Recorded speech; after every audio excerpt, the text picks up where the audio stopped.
Good afternoon. I'm glad I already have you laughing. Today, much in continuation with last week's live stream, I'm going to be talking about tarot readers and different strategies for reading tarot. And I am also responding to um, I won't call it a thread, but there was a viral um, video on TikTok, which I do not stream on. I also don't, I just opened a TikTok account so I could watch this video firsthand, which was really quite entertaining. And so today I'm going to respond to how to spot a fake reader. And I thought today I would divide the conversation into three parts. First of all, I'm going to talk about what doesn't matter at all, in my humble opinion. Secondly, I'm going to talk about the details of this fairly recent social media viral video.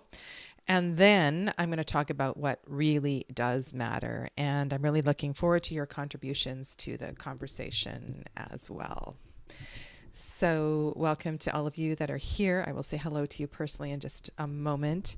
For those of you that are new, my name is Sadhana, and I'm an intuitive reader. I've been reading for a long time, well over 25 years, and this is a medium that really speaks to me, and I feel really invested in. I have a large client base all over the world, and I feel a lot of trust in this medium, and I I love working with it. I love what it's opened up for tarot students as well too. It really is brilliant. So I welcome all of your questions, your concerns, your inquiries, no matter how new or experienced you are, and I am always open for discussions.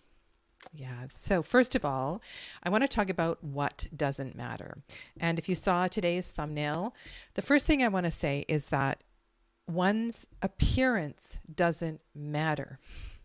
You can be bejeweled like the woman was in the thumbnail with your coin belt and your coins around your head and all of the scarves and all of that. You can be wearing your blue jeans. You can be wearing goth makeup. You can look like I don't know, you can look like you rolled out of bed. Your appearance does not affect the kind of reader that you are. And I'm saying that because I don't ever want to distrust the reader that may look like a stereotypical charlatan. There may be an empowerment that comes with the costume. And that costume, when one dons that costume, it's like a sense of, okay, I've got this. This is my work. And there may also very well be in the garb that someone wears, how they adorn, how they don their clothes, is I don't know. I feel like when I step into this medium, I have to shift gears and just really be in the moment. And sometimes one's appearance really does help with that. Okay, so yes, the tarot reader can also look like the boy next door.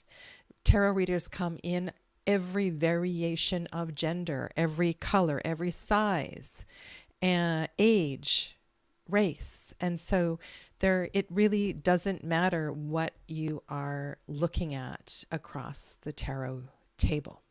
It may surprise you. It really may. It doesn't matter how many decks they own.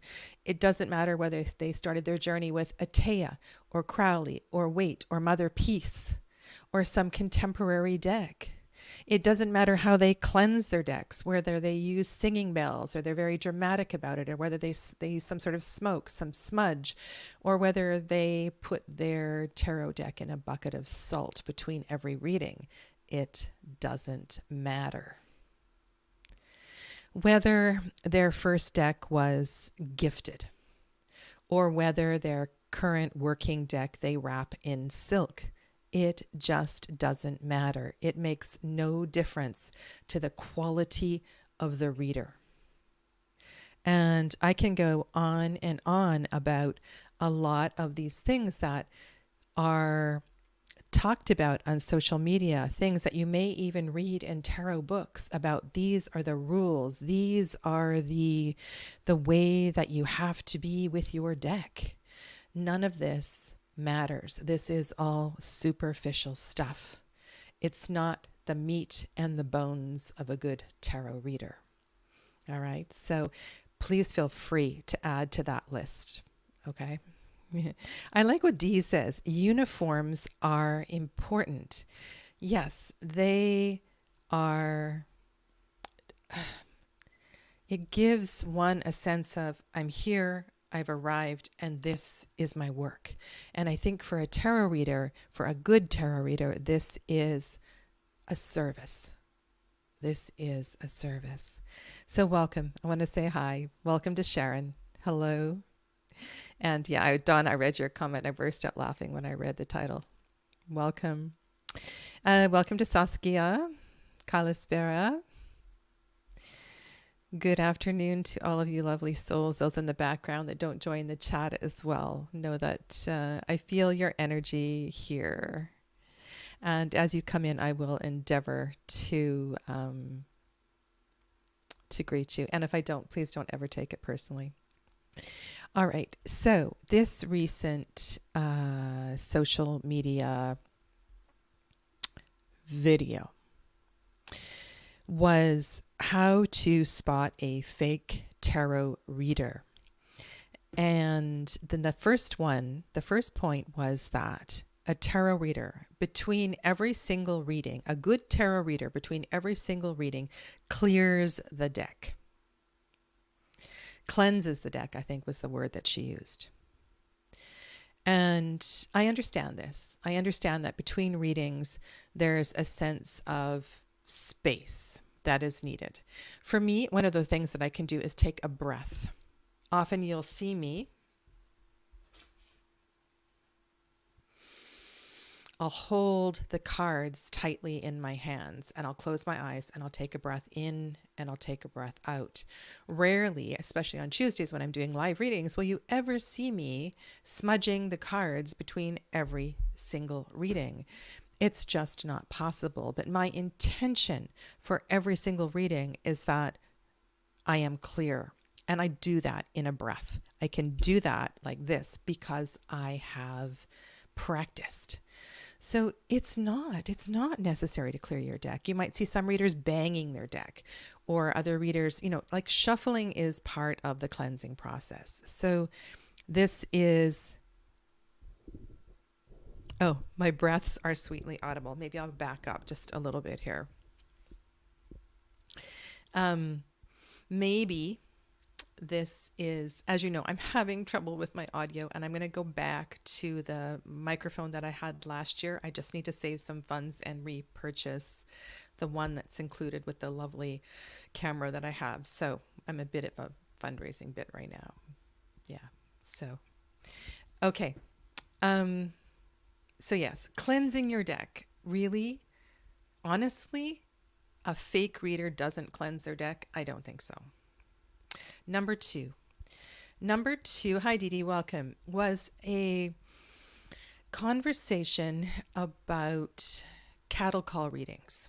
And I want to tell you a little bit about an event I did last weekend. So I was at a cidery. I was outside in the yard.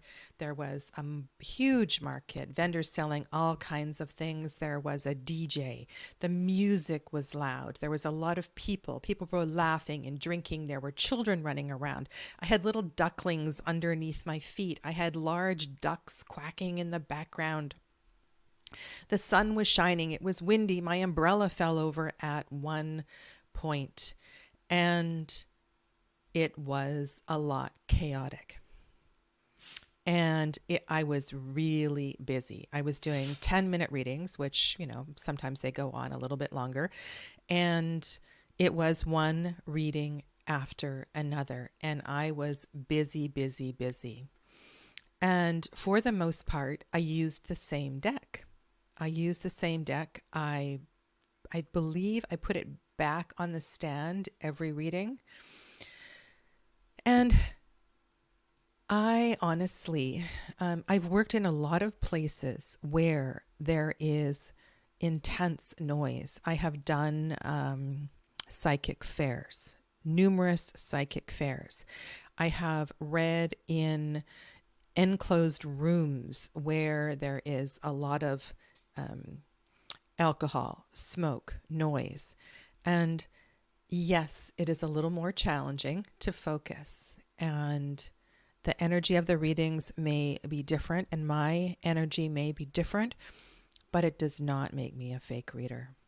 And I don't think that if you go into the pub tonight to have a beer and there is a reader in the corner, that you would just assume that they were a charlatan. Why would you do that?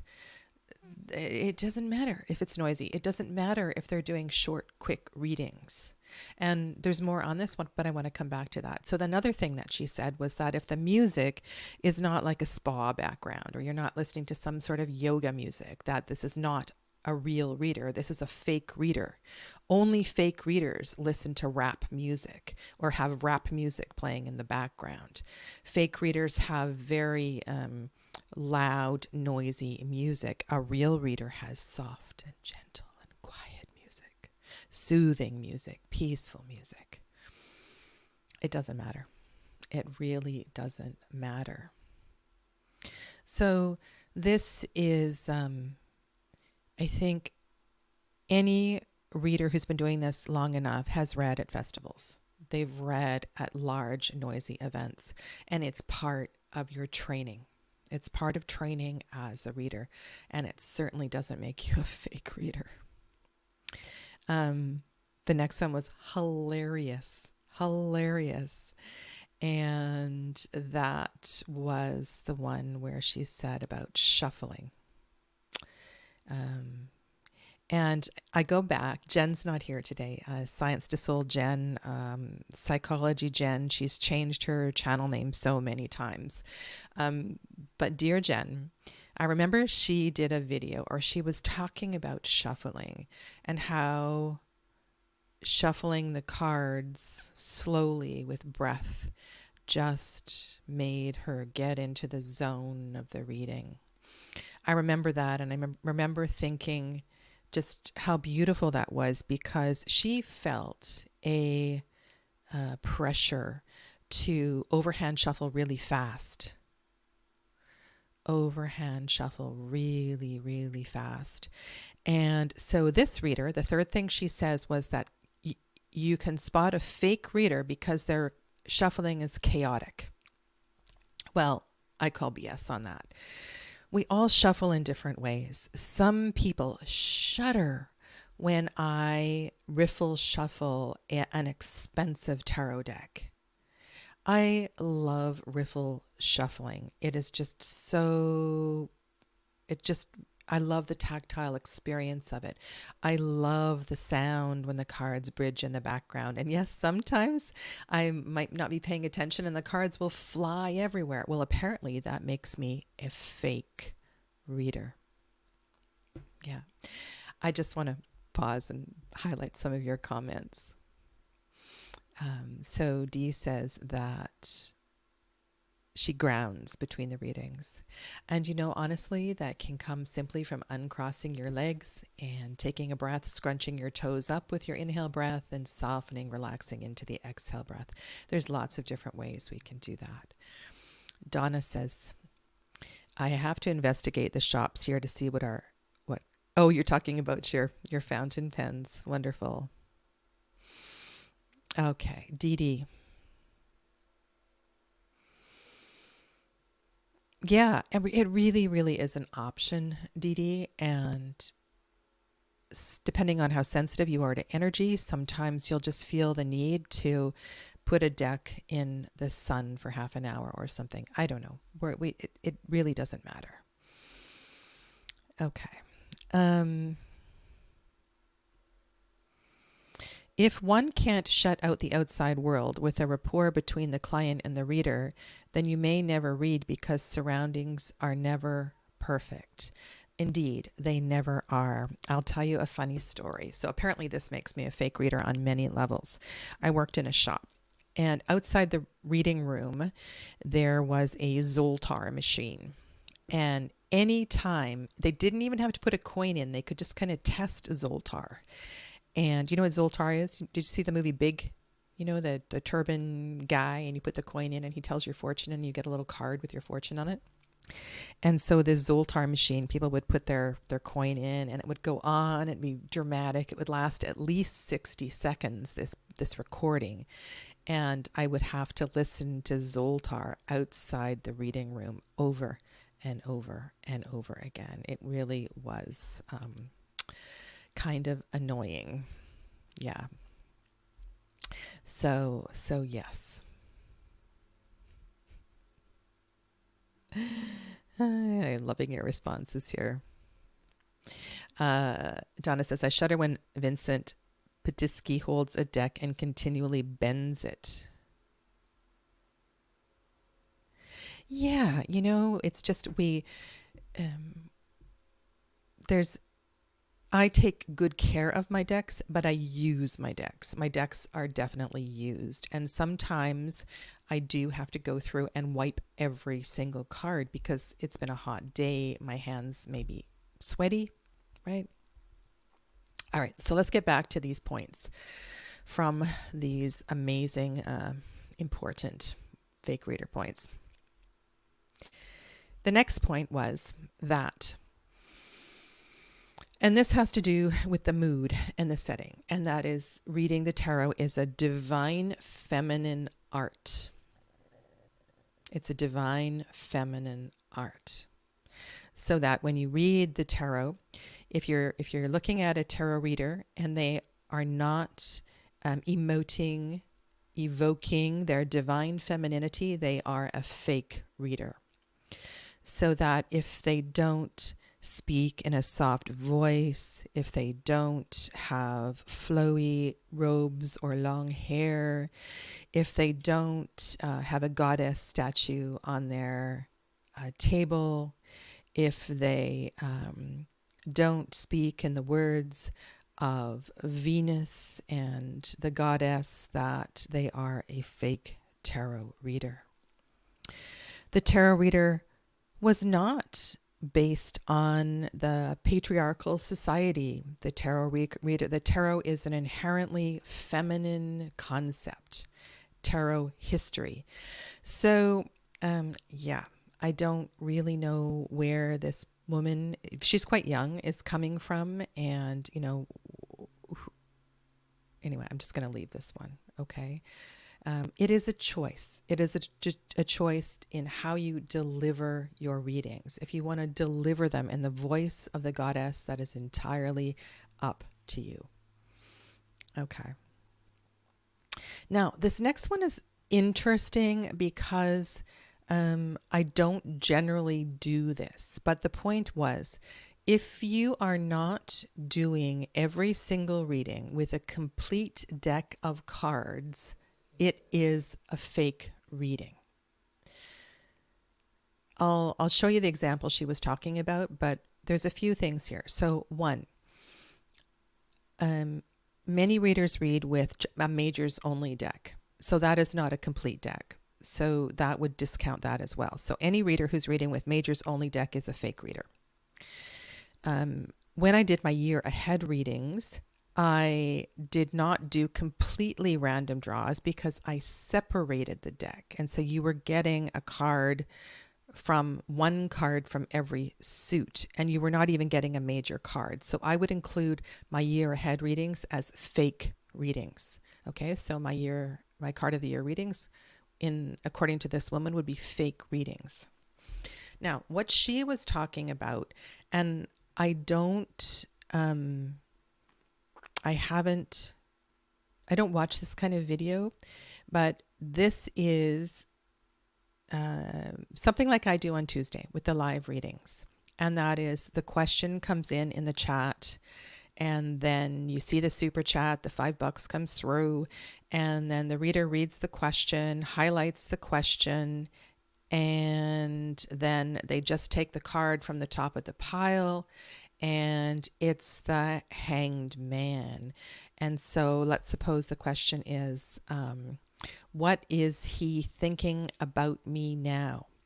And the hangman card is at the top of the pile, and the reader says, oh, well, he's taking a little bit of space from you at this time to give the relationship some new perspective.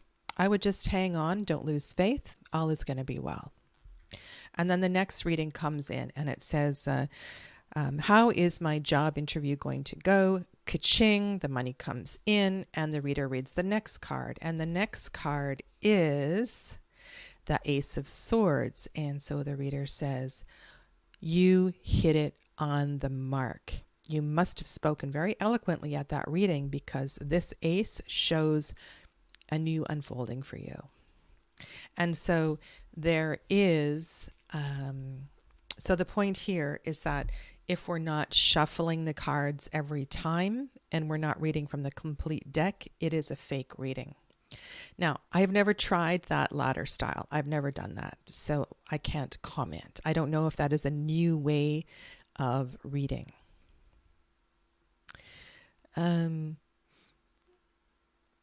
I watched a few other videos that spoke to this woman's presentation, and there was one conversation about removing certain cards from the tarot depending on the occasion. So this is this would be if you removed some of, so let's suppose you removed the Tower card, you removed the Devil and the Death card from a reading because you were going to a bridal, no, let's say you were going to a baby shower, and you were doing readings at a baby shower, and you just didn't want to deal with the Death card or the Tower or the Devil.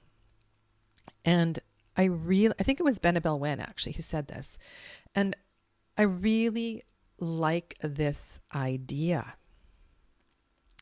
And what she said was this: in removing those 3 cards, you know how the tarot works. It will get to the same message through a different card without, in that inappropriate occasion place, having to look at the Death or the Tower card. And I thought that was a really clever point. So are you a fake reader if you don't read with a complete deck?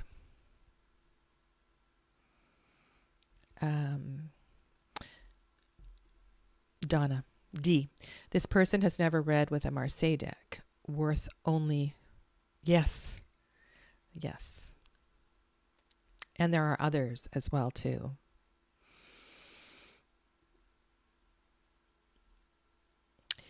I think in answering this question, Sharon, it's that, and this is another point that she made,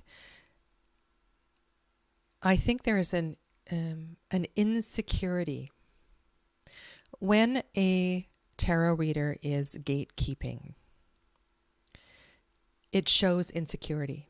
It shows a lack of experience, and it shows an attachment to the superficial in the tarot.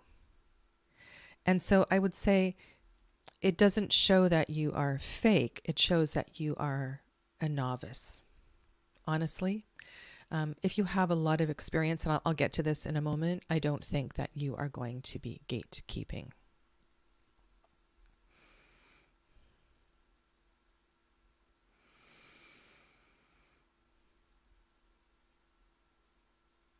Yes, yes, yes. So I think these provocative videos, we have to take them tongue in cheek, that they are trolling for a video that goes viral. But at the same time, I honestly feel like she was taking a lot of this very seriously. So it's really hard to interpret that way. Yeah. Okay, so what is gatekeeping? Gatekeeping is a way of putting up a rule or a boundary that makes something exclusive. So gatekeeping would be to say any of these things. You can't be a real tarot reader if you don't keep your deck wrapped in silk or black silk. That's a form of gatekeeping. Oh, thank you for putting up the definition. Thank you, Dee Dee. Yeah. So it's a way of, it's a control. It's very egocentric. And I think it is a behavior of fairly new tarot readers. They've had some experience and they get to a point where they start to get confident. And it's like, you know, your kids who think they know everything. And we've all been there. We've all been beginners. We morph in and out of this. Okay, now her final point was that a fake reader doesn't teach. A fake reader doesn't share and educate. And I do a lot of education, so I guess in this regard I'm not a fake reader, but it's not necessary to do that. You can tell the tale of the story of the tarot without talking about any of your tarot knowledge. You don't have to talk about psychology or any other fields that you have studied or are familiar with. Hi, Candy. Long time no see. Welcome.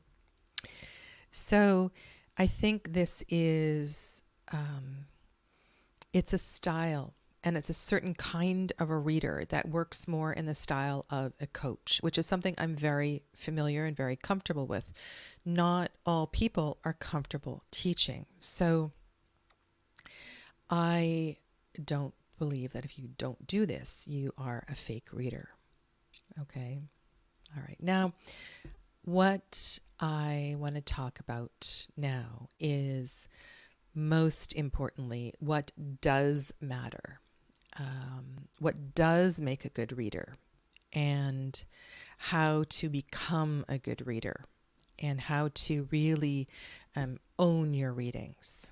And I think everything I'm saying going forward is a sign of what is a real reader. So at the beginning, I was talking about your clothing, your costume, your uniform. So it is really important that you are comfortable in your skin. You are comfortable in your clothing. And granted, if you are a beginner, you're always going to be a little bit nervous, and no matter what you wear, you're going to be nervous, but it's really important that you are comfortable. So if you are comfortable dressing up as a gypsy princess, then dress that way. If you are most comfortable in blue jeans and a white button-down shirt, then you wear that. If you can't shuffle the tarot cards without a manicure, then don't. You know, this is really important. So I would say that it's really important to be comfortable. And all of these strict rules and guidelines that create the illusion of gatekeeping are there as guidelines. And I want to ask you this: why do we create rules and guidelines for beginning tarot readers?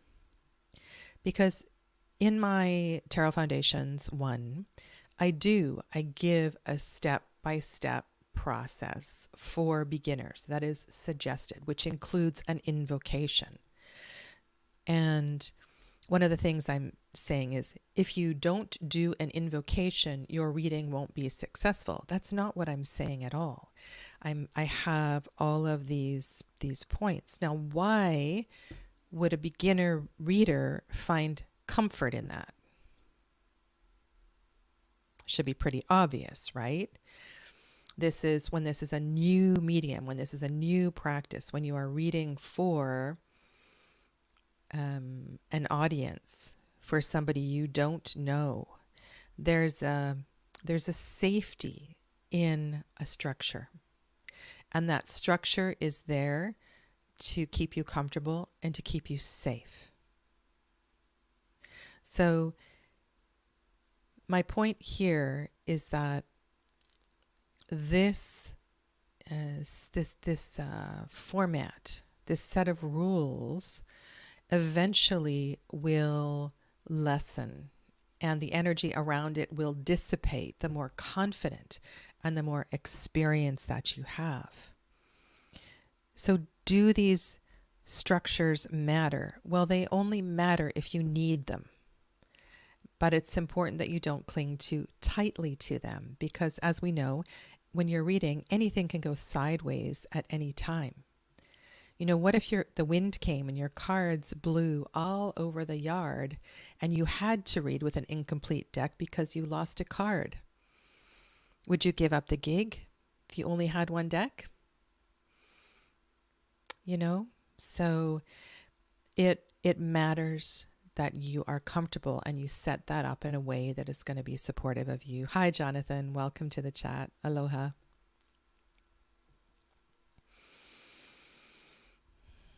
Okay. It does. It can really make one feel centered. Yeah. And Donna reminds, and don't judge others for not using these rules. Exactly. Okay. All right. So the second thing, knowledge matters. So what does matter when you are a reader? Knowledge matters, and your knowledge will evolve over time. As a beginning reader, you have a certain knowledge, and your knowledge base will grow and adapt and become integrated in various ways. I cannot believe how my interpretations have morphed over the years, and yet some of the basics have stayed the same. So knowledge does matter, and it does expand and make a reader more, it makes it for a deeper reading. It makes for a more expansive reading. It gives a reader perhaps more references, more points to touch upon. If a reader is reading purely intuitively and knows nothing about the tarot, they might know there's 78 cards, they might be aware that there's 4 suits and a major arcana, but they don't know anything else. Well, I think, yes, you can read that way, but you're going to get a better reading with a knowledge base. Okay. Ooh, hi, Rasta. Rasta's referring to, I said, what would you do if your deck blew away and you lost a card? So you got back to your table, you counted your cards, and there were 77 cards. What would you do? That's really, I appreciate your response. Okay. Number 3. What makes a real reader? And that is an awareness of the human experience. A good reader has, let me say this, the more you read, the more experience you have as a reader, the more experiences you can draw upon, the more interactions you've had with various demographics. You grow with age. You grow with travel. You grow with all of your interactions. So a reader who never interacts with other humans and has a limited resource of human experience won't have the depth of readings that one does that hasn't had these experiences. So if you know divorce, if you know death, if you know and have sat with someone through the journey of changing genders, if you, I don't know, you've lived in the Southern Hemisphere, you've lived in the Northern Hemisphere, you've lived in lots of different countries, you're going to have more to draw upon. So my third point is an awareness of the human experience is going to make you a better reader. And that only comes with time. Only comes with time. Jonathan makes a really beautiful point here, and he says everyone has to do what's right for them. There's no one way to do things. Jonathan says he considers gatekeepers people who think their path is the only one. Yeah. Okay. Number 4. And I spend a lot of time doing this, and this is on every Tuesday when I do my live readings, and that has to do with empowerment. Candy, yes, it does. All that experience does. It comes with time, tears, laughter. It comes with a shifting body. A shifting body. And I don't know why that comes to mind. Yeah. So number 4 is how to empower. How to make the most defeated of querents leave feeling a little lighter. And one of the ways that I do that is to rephrase disempowering questions. Questions where the querent gives away their power. They give all their power to me, or they give all the power to the tarot deck, rather than finding a rewording of the question that gives them some support. Hey, warrior girl, welcome. So it is, it's really important to me. So as an example, somebody asks me a should question. And anytime I hear that word should, I just know they're wanting me to make a decision for them, or they're wanting the tarot to make a decision, or they're wanting my spirit guides or my, to make a decision for them. They have checked out and they don't want to be responsible. Well, I want every single client to co-create their life with spirit. And so I do my darndest to shift the energy, to raise up the question so that it feels empowering, because I want every single person I'm working with to leave their reading feeling a sense of strength.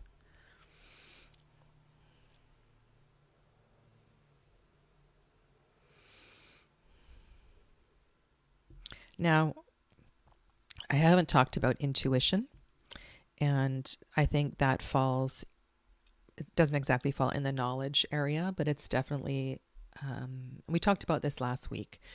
And if you want to know my thoughts on psychic powers and intuition, I think rewatching last Friday's chat would be a really a good thing to watch. Last week I talked about, do you have to be psychic to read the tarot? And I talked a little bit about being psychic and being intuitive.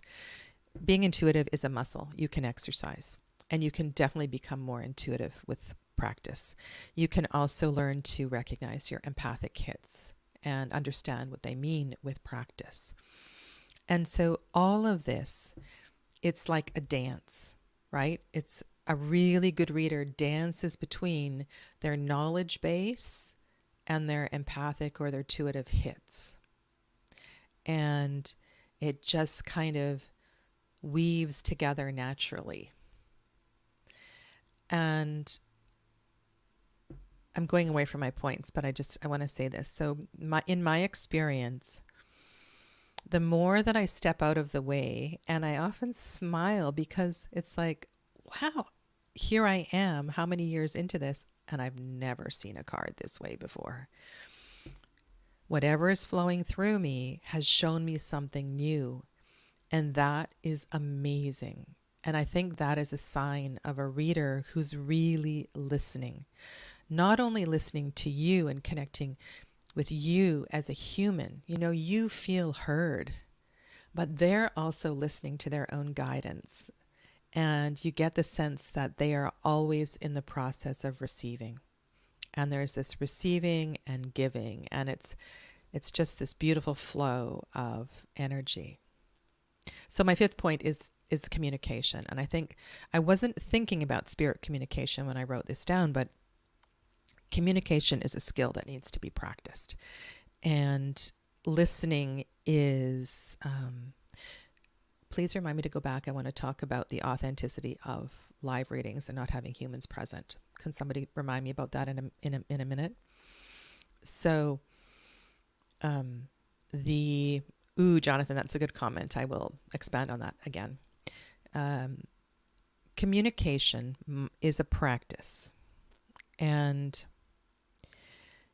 in tarot, we are working with people's most challenging experiences, dark moments, emotions. And all of that needs a sense of eloquence. Okay, so we build a rapport with the client, and there's a sensitivity. We need to understand there's a fine line between it's in how it's delivered, how the message is delivered. And sometimes it comes with gentleness, and other times it needs to be more forthright. And you've all heard me deliver really surprisingly straight messages. Surprisingly straight messages. And people make a comment, ooh, Sadhana, that doesn't sound like you. But sometimes people need to hear that. And I get a feeling that they need a little more directness, that people have been bowing to them or dancing around them, which is completely of a disservice. Okay. All right, I'm going to go to Jonathan and then Donna. Yes, people flop onto the massage table and say, fix me. Yeah, and I'm sure, I know this happens with all kinds of practitioners. They don't want to have any responsibility for their healing. And I believe as practitioners, we are there to open channels. We are there to open channels. We are there to stir things up, to get things going. But you have to join our energy and continue to work with what just happened. You don't come to one acupuncture session, one physiotherapy, PT session, and get fixed. It just doesn't work that way. You don't get fixed with one tarot reading. Yeah.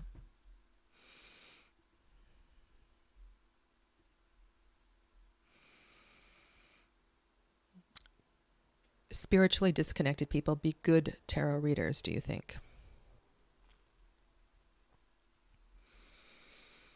They're a different style. They're a different style of reader where they read very practically. Very practically. Okay, I can't even think of one that I would address.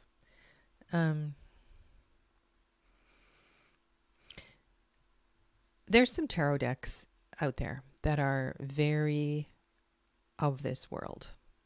The cards are, you would call them contemporary decks, reality-based decks. Some of them mix a little bit of magic in as well. I don't really use any of those decks now.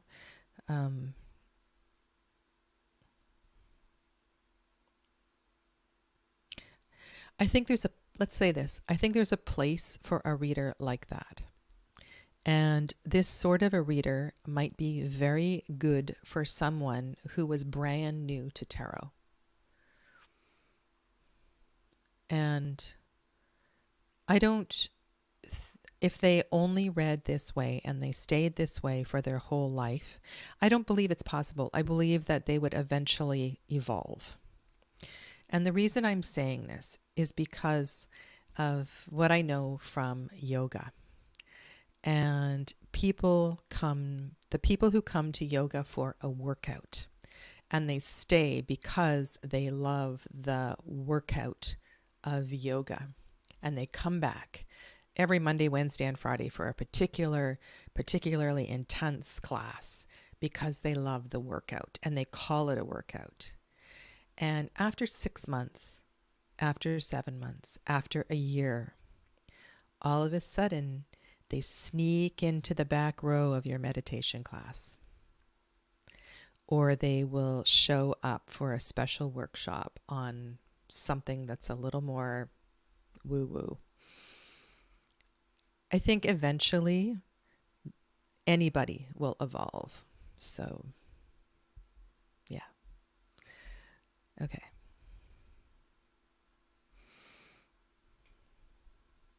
Oh my goodness. Hello. I haven't seen you for a long time. Your long shadows. Welcome back.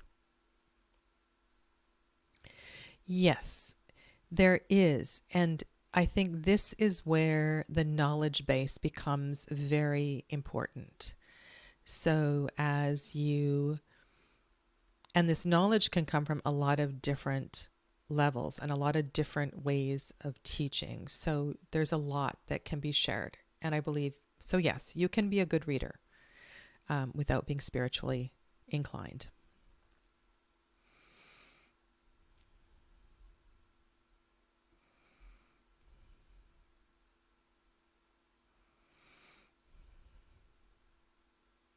This is a whole other, this would be a really good chat topic. And that is what to do with clients who don't want to participate in the healing process. Jonathan, anybody else want to do a group chat on this? I would love to do that.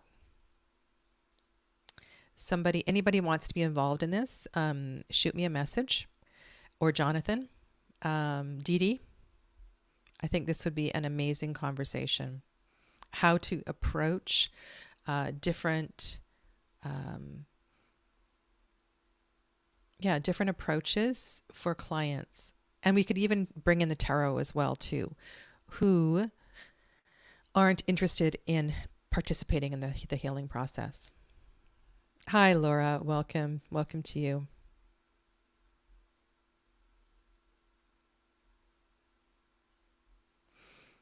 Okay.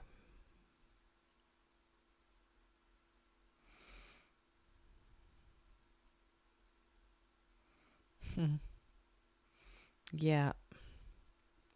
Okay. D, circle within circles.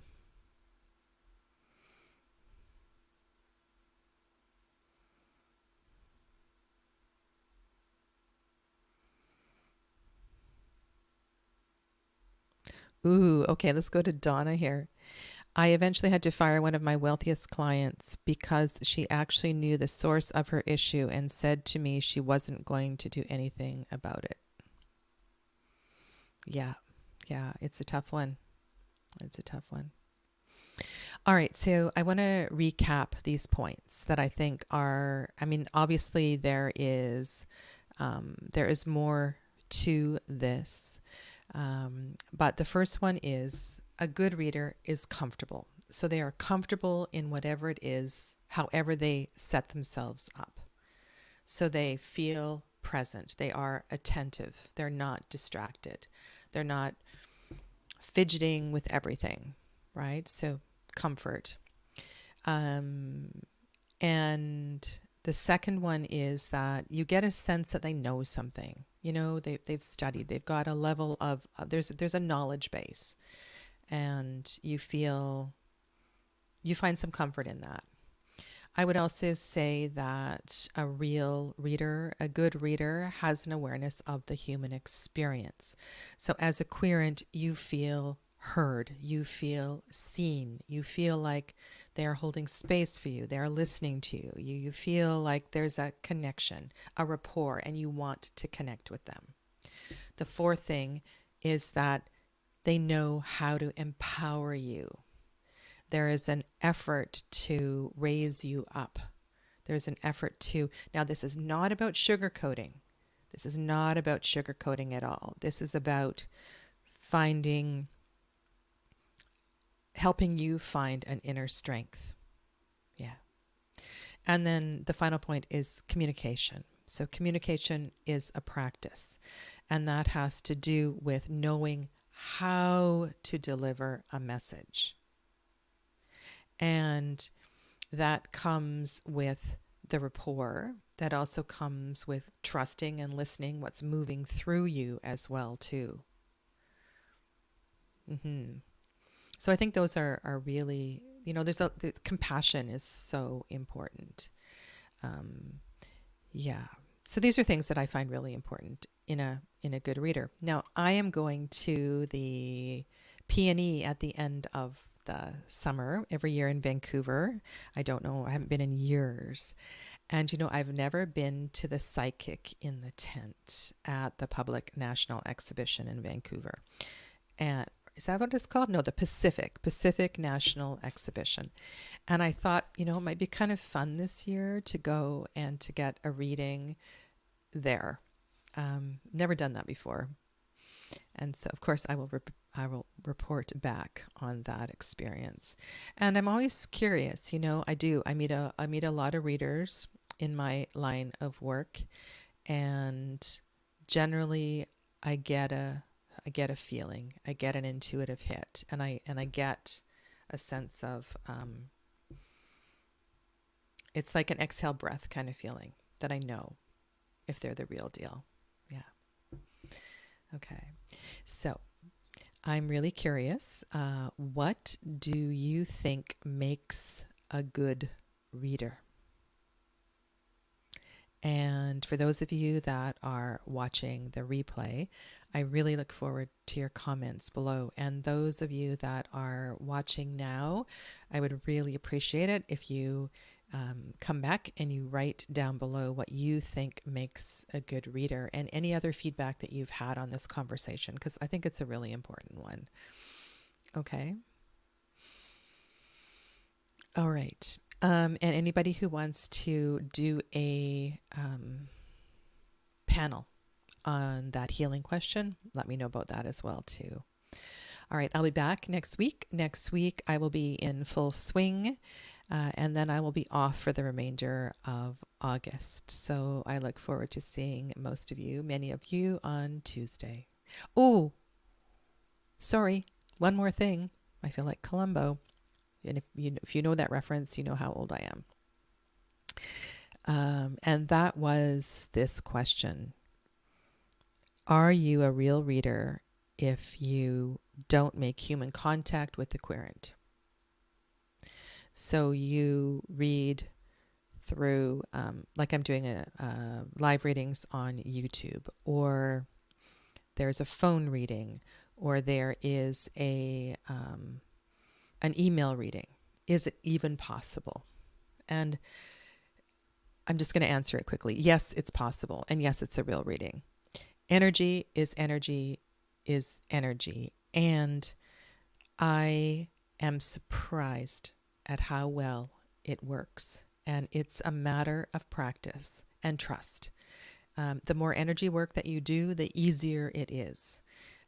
But it does take time, and we can talk about that again. I'm going to write that down now as another topic, and how I think remote readings work. Okay? All right. So signing off again.